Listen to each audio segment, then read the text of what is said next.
Well, you mentioned Manchester United. Reports are the transfer kitty is empty now after that £50 million Ugarte deal. Could Manchester United actually face PSR issues this season, or did it help to get rid of Scott McTominay and some other assets?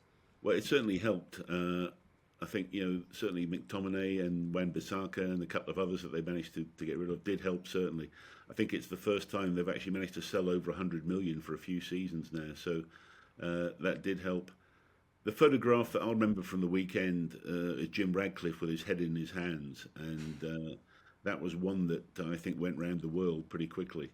And it's got to be how they're feeling at the moment. In terms of PSR, you would hope that being a public company and that they report quarterly and they're under such focus and under such reporting, procedures, that a PSR breach could never occur with Man United. However, I think there's something they're going to be very close, and they managed to get away with two issues around, putting the costs of the Jim Ratcliffe share price onto the club.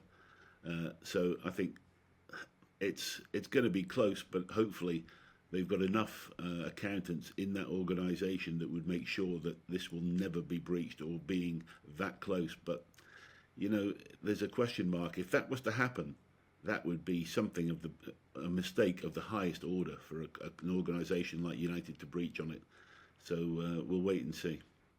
For sure, and I'm not sure if you saw Gary Neville's comments on the weekend, but he mentioned that the sale of Scott McTominay and the sale of some of these other academy players across England is not the reason for PSR rules. We're actually now seeing PSR rules force clubs to do things that don't make such good sense for the longevity of the sport.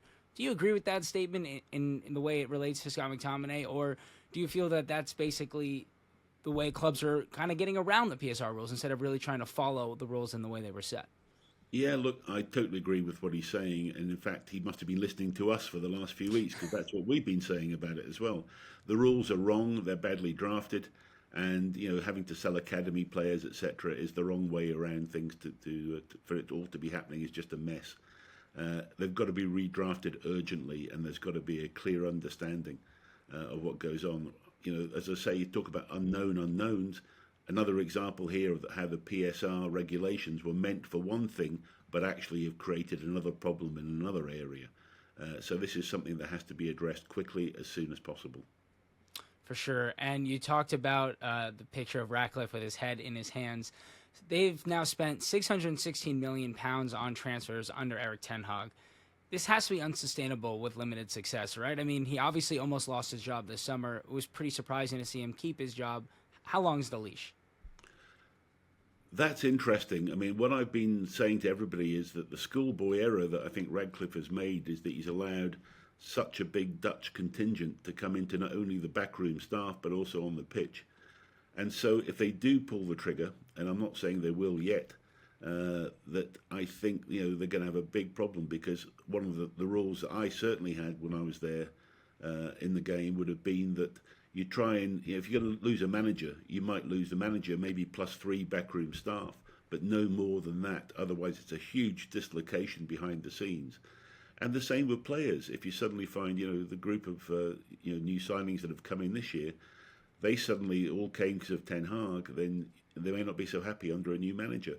So you've got more dislocation there. So it becomes incredibly costly to sack a manager.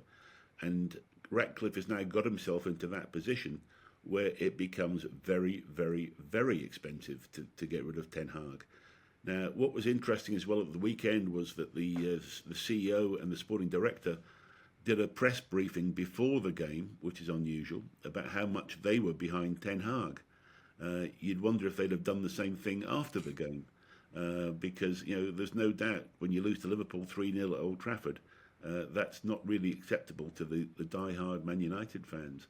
And also the manner of the defeat was something that was not good.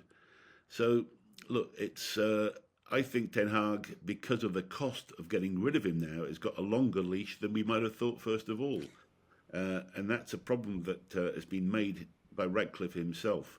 And as I say, it's a schoolboy error, and it's something that properly should have been handled. And that's a big factor when you start putting together a backroom staff team and new additions for a new manager. That's why a sporting director was supposed to be there, is not to let a manager get away with picking all his old favourites. But that's what United have ended up with. So it's an interesting one. And how does that play on the PSR rules? The fact that if they were to fire Ten Hag and fire a bunch of the staff, having to pay them out of their contracts and then pay a whole new staff contracts, does that come into the decision making? Yes, it does. Those are the costs that would be added up, and so it would be, basically lost money in that sense, with no benefit on the pitch. So yes, it's a very costly thing, and that's a problem that is being stored up right now. So I think Erik ten Hag can sleep comfortably because he's got himself into a position where he's almost unsackable.